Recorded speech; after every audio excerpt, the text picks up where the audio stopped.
So when my brother and I were growing up, we thought the only car to have was a Porsche. But we had to start out slow, so BMWs first, then about 20, 25 years of Porsches, until my wife introduced me to take a test drive in a Ferrari. And that was it. Stopped speaking German, speak Italian from that point forward.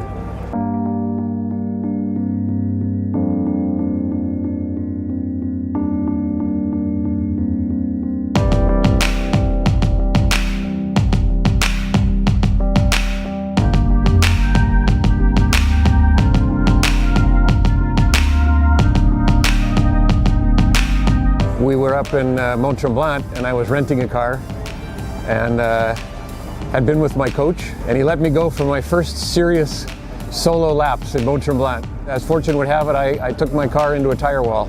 I was fine, but the car, which was yellow at that time, sustained a good deal of body damage. It was cheaper to buy the car and fix it. So that's how this car came to be. The first time I was in a challenge car with racing slicks, it's like watching the movie Singing in the Rain with Gene Kelly and Donald O'Connor, where they're able to dance on the wall and dance on the ceiling. The grip with slicks is unlike anything you could do in a road car, and that's the biggest difference. All of a sudden, you are empowered to do things that you never thought you could do because of the capabilities of the car.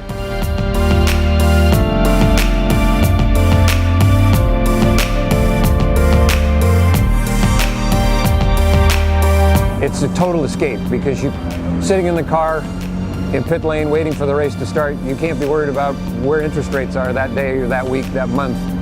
It's a treat, but you also have to be able to finance it. And so it's a catch-22. You need to work so that you can race. But the more you race, the less you want to work.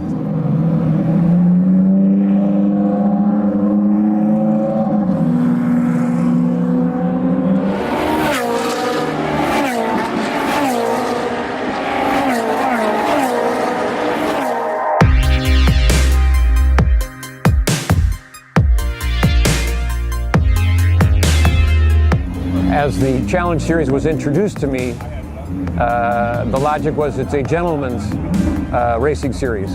And so I take it as that. I try to be a gentleman. I try to enjoy myself. Beyond that, I don't need any more. I've had attachment to some cars in my life, but it usually is, as Enzo would say, what's your best Ferrari? It's the next one.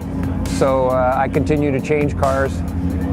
You know, I hadn't really thought about that, whether this car will have some extra sentimental value.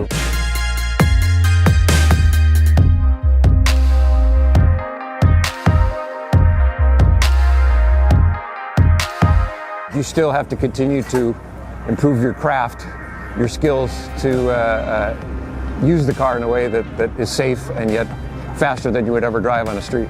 It's been quite an experience, but I treat this car so totally different than my road cars. This car is a race car. It gets dinged up, it gets pitted, we slap stickers on it. We just try and have a lot of fun with it and let it go. Two separate worlds. Knowing all the people that we know through all of the Ferrari schools, through all the track days, everyone it's driving first class every time. Every person you meet, every person you see, every person you come in contact with, from the mechanics, the technicians, the guys that drive the truck, to the poor guys that sit right seat and instruct us all, and to drive a Ferrari on a Formula One track prior to a real Formula One race, check all three boxes. It can't get any better than that. It's a treat, and it's a whole world of people and places and things that we never ever would have encountered without it.